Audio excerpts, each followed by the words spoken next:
D'accord, merci beaucoup. Et merci à tous d'être venus pour cette interview. C'est vrai, c'est ce que nous aurons souhaité, mais les choses n'ont pas été comme on le pense. Et je dis si tout est mis en œuvre. Alors, il y a plusieurs perspectives à mettre en œuvre pour pouvoir atteindre cet objectif dans ce laps de temps. Mais tout n'a pas été mis en œuvre comme on le souhaitait. Primo, l'adversité. Alors, dès que nous sommes arrivés au pouvoir, nous aurons espéré qu'on nous laisse travailler très rapidement et pouvoir avancer. Malheureusement, certaines personnes nous ont approchés et ont voulu que nous allions dans leur sens parce que leur objectif n'était pas que la guerre finisse de sitôt. Je veux parler de certaines forces étrangères qui étaient présentes sur notre sol.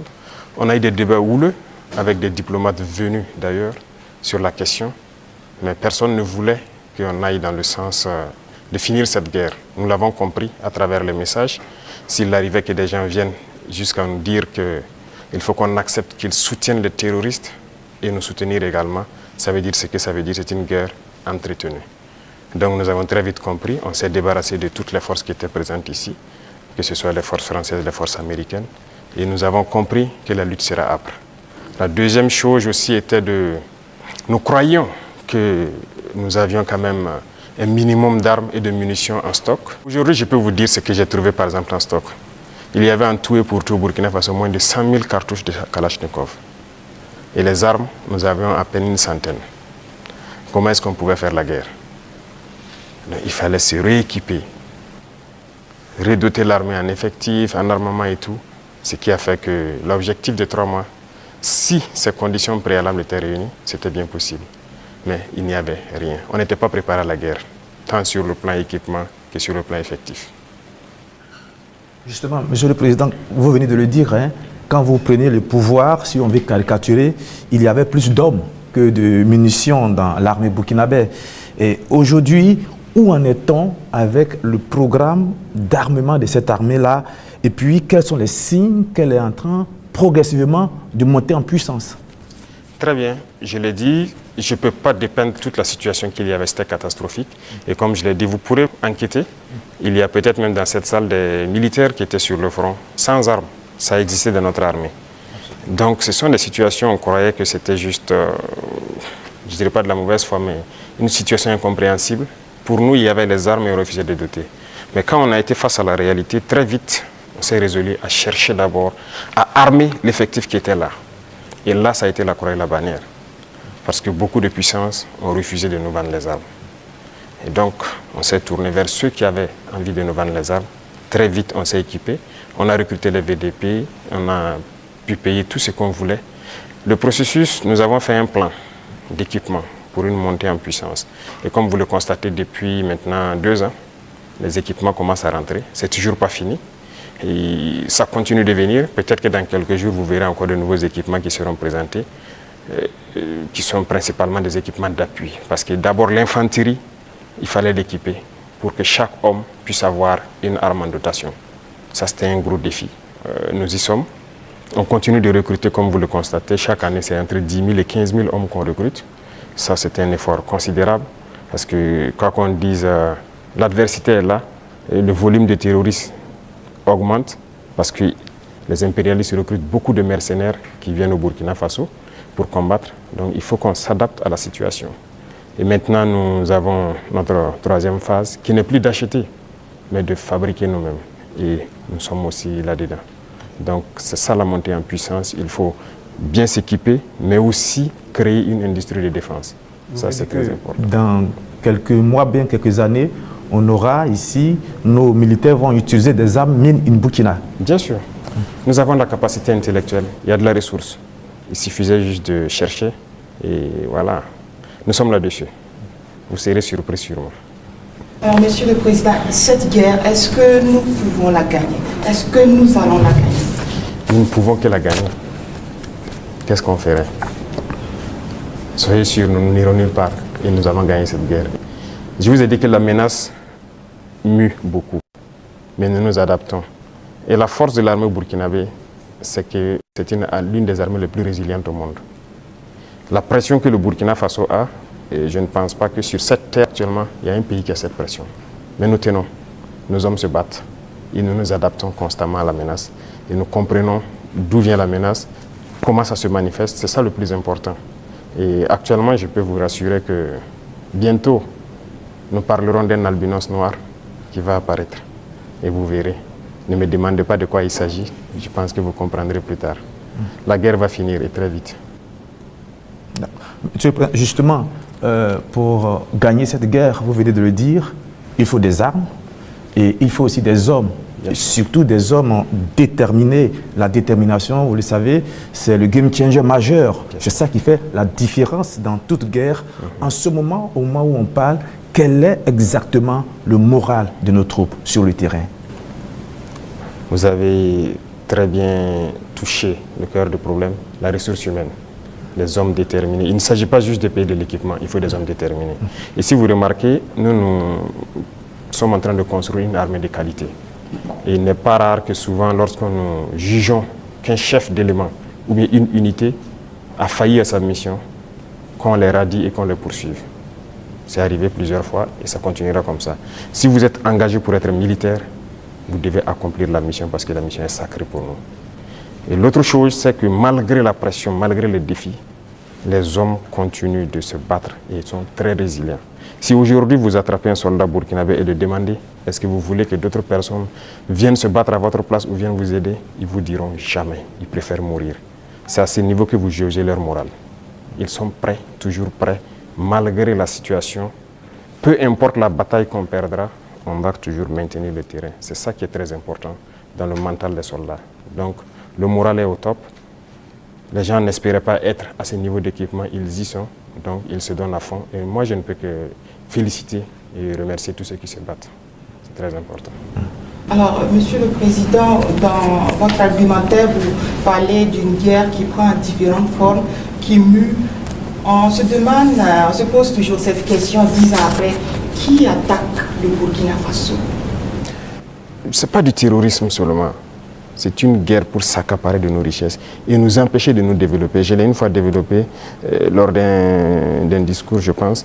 Je disais que si nous, on arrive à exploiter convenablement notre sous-sol, à transformer ce que nous sommes en train d'exploiter ici, ce que nous produisons, il y aura un sous-emploi chez eux là-bas. Mais c'est une bataille. Ils pillent nos richesses pour pouvoir survivre. Donc c'est une guerre d'indépendance. Il faut que nous menons cette guerre pour être totalement indépendants, décider de notre développement, de notre trajectoire. Donc c'est de ça qu'il s'agit actuellement. Monsieur le Président, vous venez de le dire, on parle de sécurité et de défense du Burkina Faso. Venons-en à votre sécurité personnelle. Vous venez de l'évoquer il y a un instant, la pression est énorme, elle est grande, le danger vient de partout. Monsieur le Président, rien qu'en 2025, il y a eu plusieurs tentatives de coup d'État qui ont été déjouées. Monsieur le Président, est-ce qu'il vous arrive parfois d'avoir peur? Merci, je pense que c'est la seule force que j'ai. Je n'ai pas peur. Parce que j'ai confiance en vous tous. Ça, c'est la première chose. Il faut avoir confiance au peuple. Parce que c'est le peuple qui nous a confié cette mission. Et j'ai confiance au peuple, qu'ils comprendront. Et voilà pourquoi on n'hésite pas aussi à être devant le peuple pour leur expliquer la situation et leur dire ce qu'il y a. Et ça permet de garder une très bonne relation. Ça, c'est la première des choses. La deuxième chose, comme je l'ai dit, il y a une mentalité qu'il fallait développer au sein même de nos forces. Ça, c'est très important. Actuellement, cette mentalité-là, les gens comprennent pourquoi ils se battent. Vous prenez, il y a quelques années de cela, plusieurs officiers sur le terrain ne savent pas pourquoi ils se battent.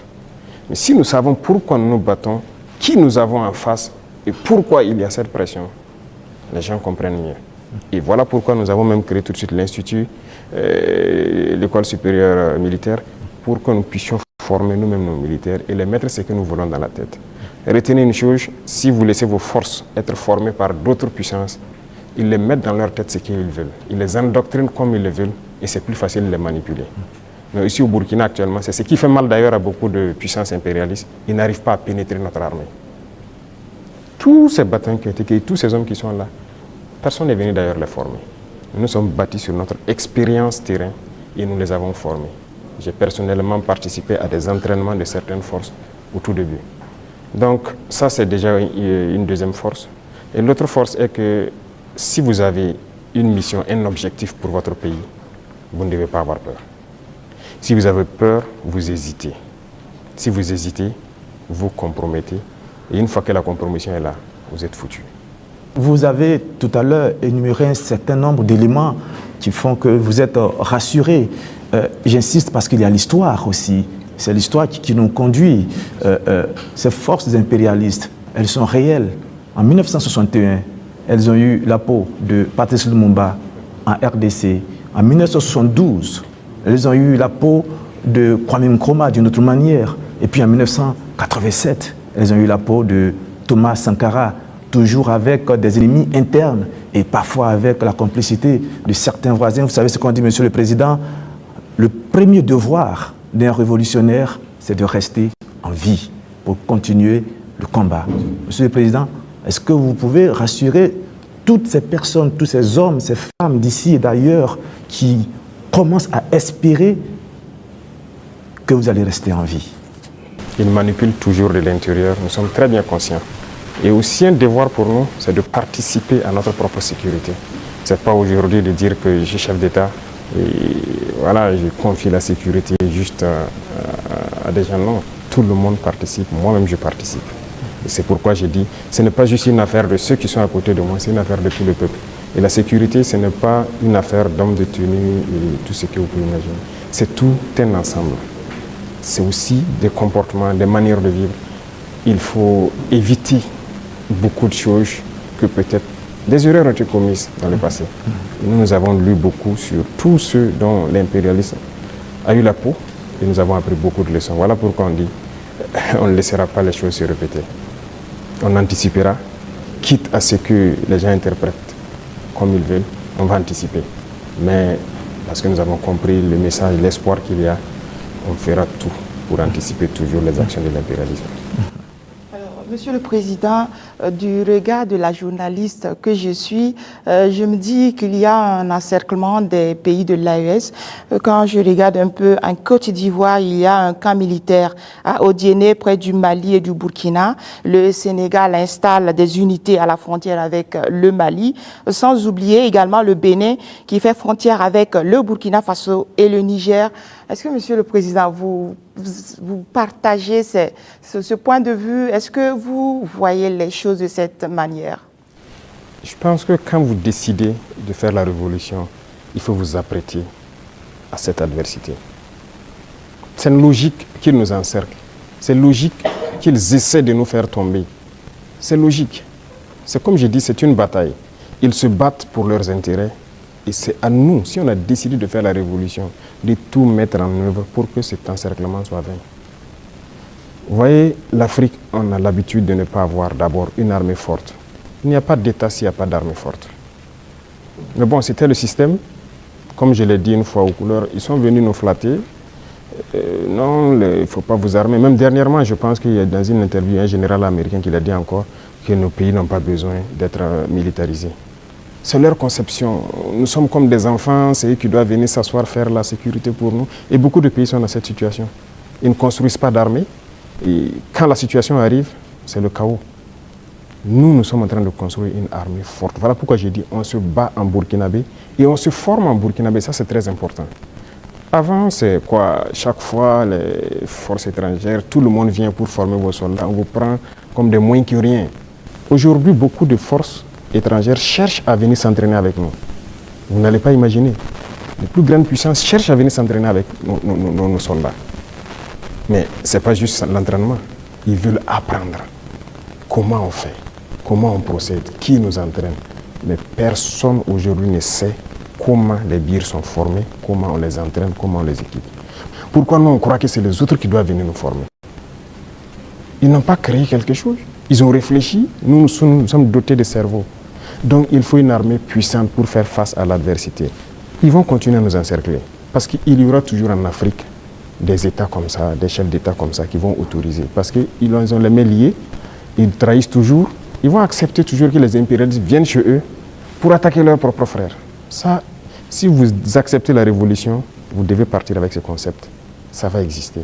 Donc on n'y peut rien, on fait avec, mais c'est à nous de nous préparer pour que l'encerclement soit nul, qu'ils ne puissent jamais atteindre leur objectif. C'est tout.